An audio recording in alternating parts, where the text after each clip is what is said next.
नमस्कार दोस्तों, मैं आदित्य आप सभी लोगों का करंट अवेयरनेस चैनल पे स्वागत करती हूँ, जहाँ पे हम लेते हैं करंट का टॉपिक और उसे अच्छे से डिस्कस करते हैं।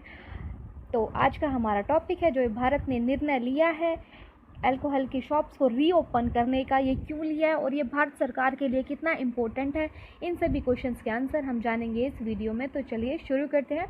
अल्कोहल बेवरेजेस है हमारी, वो क्लासीफाई होती है food and safety and standard act 2006 के अंदर। तो जब से हमारा लॉकडाउन स्टार्ट हुआ है 25 मार्च से, तब से ही भारत में अल्कोहल का सेवन स्ट्रिक्टली बैन हो गया था और 14 अप्रैल को गाइडलाइन भी आई थी, जिसमें साफ तौर पर लिखा गया था कि जब तक पेंडेमिक सिचुएशन है भारत में अल्कोहल की बिक्री नहीं होगी, क्योंकि इससे कहीं ना कहीं ह्यूमन बींग्स का इम्यूनिटी सिस्टम कमज़ोर होता है, वीक होता है और मेंटल हेल्थ इश्यूज भी होते हैं और रिस्क टेकिंग फैक्टर भी बढ़ जाता है और वायलेंस में भी इंक्रीज होता है। जब भी कोई इंसान शराब का सेवन करता है उस टाइम पे वो ये भूल जाता है कि social distancing rules and regulation. इसलिए कहीं ना कहीं भारत ने यह बहुत बड़ा निर्णय लिया था कि जब तक पेंडेमिक सिचुएशन है तब तक अल्कोहल की बिक्री को बंद कर दिया जाएगा, पूरा स्ट्रिक्टली बैन हो जाएगा। और WHO की रिपोर्ट के हिसाब से भारत में 2,60,000 के आसपास लोग शराब के सेवन से हर साल मरते हैं। भारत के अंदर सिर्फ 2 स्टेट्स को छोड़कर गुजरात और बिहार, सभी स्टेट में अल्कोहल की बिक्री लीगल है। इन स्टेट को ड्राई स्टेट भी बोला जाता है। भारत में 5 करोड़ लोग अल्कोहल से एडिक्टेड हैं और अगर हम बात करें अडल्ट्स की, तो हर साल एक अडल्ट 4 से 5 लीटर का अल्कोहल कंज्यूम कर जाता है। और अल्कोहल सेल है हमारी, या बोले हम जो हमारी लिकर सेल है, वो भारत के रेवेन्यू में के टोटल रेवेन्यू का 25% का हिस्सेदार है, जो कि सीधा सरकार के पास जाता है एक्साइज टैक्स के थ्रू, या हम बोले वैट के थ्रू, या स्पेशल चार्जेस के थ्रू। तमिलनाडु वैट के साथ साथ एक्साइज टैक्स भी लगाता है और बाकी स्टेट है हमारी वो एक्साइज टैक्स लगाती हैं और कुछ स्पेशल फीस भी लगाती है उन अल्कोहल बेवरेजेस पर जो कि हमारे विदेश से इंपोर्ट होती है। और RBI की एक रिपोर्ट के हिसाब से भी 15 से 30% का जो हमारा टैक्स कलेक्ट होता है वो एक्साइज टैक्स ही होता है। और अगर हम बात करें 2019 और 20 के हमारे एक्साइज टैक्स की, जो रेवेन्यू जनरेट हुआ है वो करीब करीब हमारा 1,75,000 करोड़ के आसपास है, जो कि इंक्लूडेड है हमारे सभी स्टेट्स हमारी और यूटीज़ भी। यहाँ पे हम साफ साफ देख पा रहे हैं कि कौन सी हमारी स्टेट ने सबसे ज़्यादा जो हमारा एक्साइज टैक्स से रेवेन्यू जनरेट किया है। सबसे नंबर 1 पे है हमारी यूपी, फिर कर्नाटका, महाराष्ट्र, वेस्ट बंगाल, देन तेलंगाना। अभी हमने देखा एक्साइज टैक्स होता क्या है, उससे पहले देखते हैं टैक्सेस कितने टाइप के होते हैं। टैक्स हमारे 2 टाइप के होता है, डायरेक्ट टैक्स और इनडायरेक्ट टैक्स। डायरेक्ट टैक्स वो होता है जो हम सरकार को डायरेक्टली पे करते हैं, लाइक इनकम टैक्स और हमारा कॉर्पोरेट टैक्स।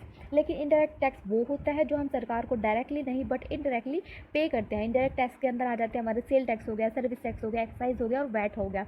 अभी हम इनडायरेक्टली सरकार को कैसे पे कर रहे हैं, लाइक हम एग्जाम्पल ले लेते हैं फ्यूल का। Excise taxes is required on specific goods और services like fuel, tobacco and alcohol. यहाँ पे अब एग्जाम्पल ले रहे हैं फ्यूल का। तो फ्यूल कैसा होता है, जब हमारी कंट्री किसी दूसरी कंट्री से फ्यूल परचेज कर रही है, उसको एक पेट्रोल पंप तक पहुँचा रही है, तो जो बीच का खर्चा होगा, लाइक हमने कंट्री क्रॉस की है उस फ्यूल ने और फिर हमारा स्टेट बॉर्डर क्रॉस किया है, तो वो जो बीच का जो भी खर्चा होता है वो सरकार हमसे लेती है जब भी हम पे करते हैं फ्यूल के पैसे। लाइक हमारा एग्जांपल है 70 रुपये पर लीटर हमारा फ्यूल है।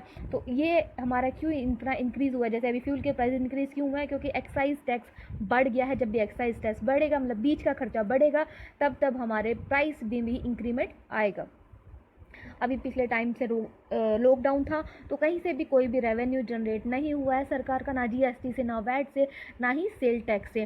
तो इसलिए भारत सरकार ने ये निर्णय लिया है कि अल्कोहल्स को दोबारा से रीओपन कर दिया जाए, क्योंकि 25% जो हमारा रेवेन्यू है टोटल इनकम का स्टेट्स का, वो अल्कोहल से जनरेट होता है। और एक स्टडी के हिसाब से 15 स्टेट आसपास हमारी है जो सिर्फ 10% अपना रेवेन्यू इनकम जनरेट कर पाती है GST या वैट या सेल टैक्स, पेट्रोल और डीजल से। तो एक रिपोर्ट के हिसाब से 700 करोड़ के आसपास एवरी डे लिकर से रेवेन्यू जनरेट होता है। और अभी लॉकडाउन की वजह से 30,000 करोड़ के आसपास का नुकसान हुआ है पिछले महीने।